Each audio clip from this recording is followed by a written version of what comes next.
मंदिर लागिब भीड़ हईल शिव मंदिर लागिब भीड़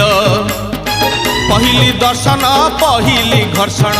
पहिली दर्शन पहिली घर्षण पहिली पंडा पहिली धंडा पहिली भोग पहिली जोग पहिली बकत बड़